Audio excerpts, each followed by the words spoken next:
If you're lying awake right now with your mind racing, or if you clicked this because stress is eating you alive, you are in exactly the right place. In the next few minutes, something ancient and powerful is going to start working on that knot in your chest, that endless loop of worry that follows you everywhere. Here's what most people don't know. Over 1,000 years ago, Buddhist masters discovered specific stories that could literally rewire an anxious brain. Not through complicated meditation or years of study, but through something as simple as listening.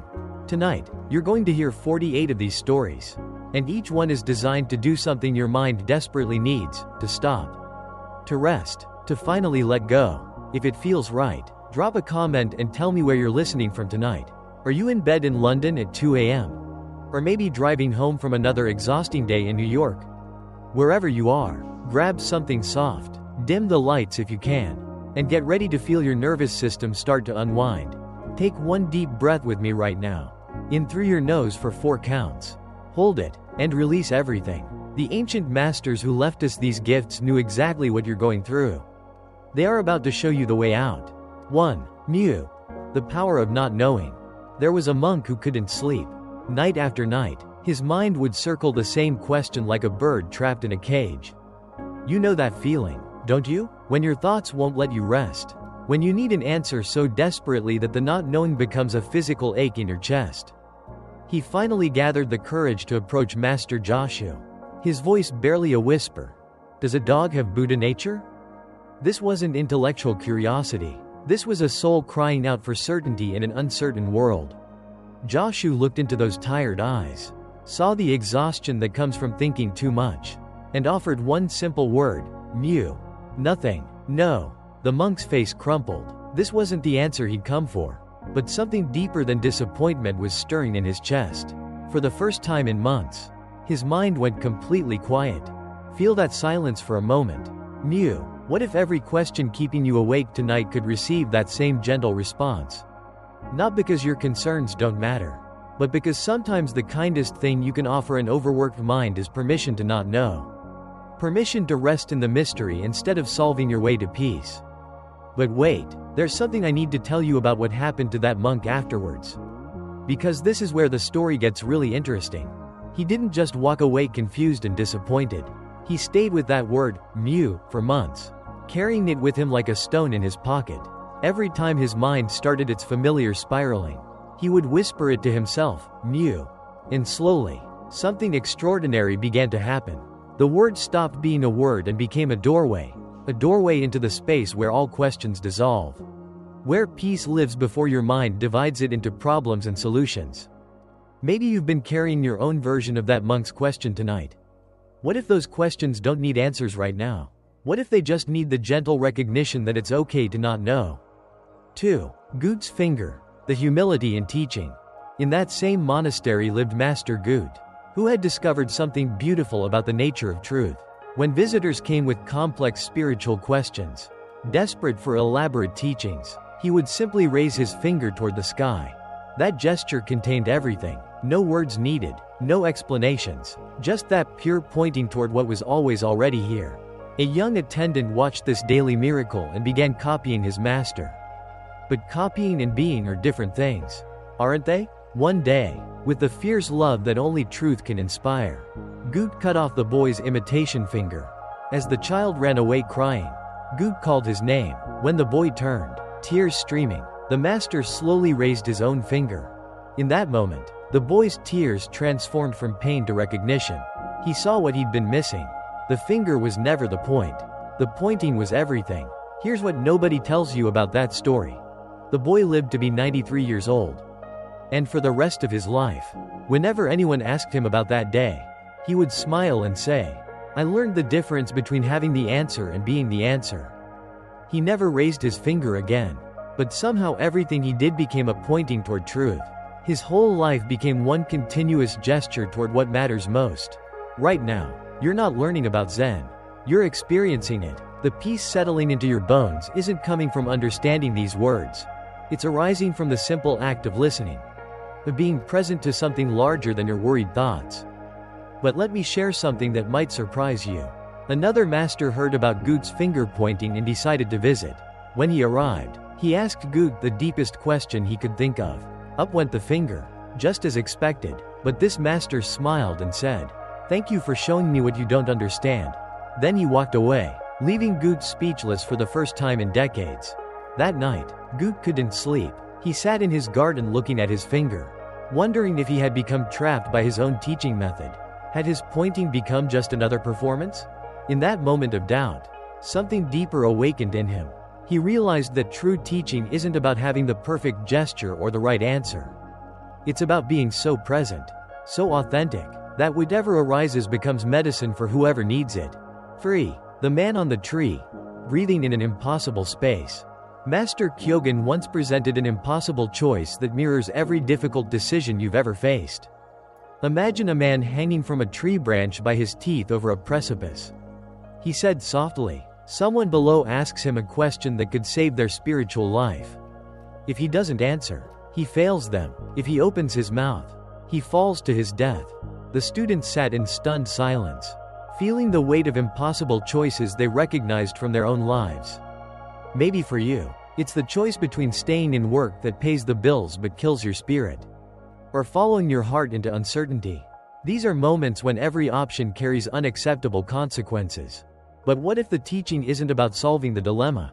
What if it's about learning to breathe in that impossible space? Sometimes the most honest response is simply acknowledging that you don't know what to do, and finding peace in that honesty. Years later, a student asked Kyogen what he thought the man on the tree should actually do. Kyogen was quiet for a long time before answering. "I think," he said slowly, "the man would open his mouth and fall. Not because it's the right answer, but because some truths are worth dying for. And in that falling, something new would be born that never could have existed while he was hanging on so tightly." The student asked, "But wouldn't he die?" Kyogen smiled. "Who says falling is the end of the story? There's something here about the courage to let go when holding on has become more painful than the unknown.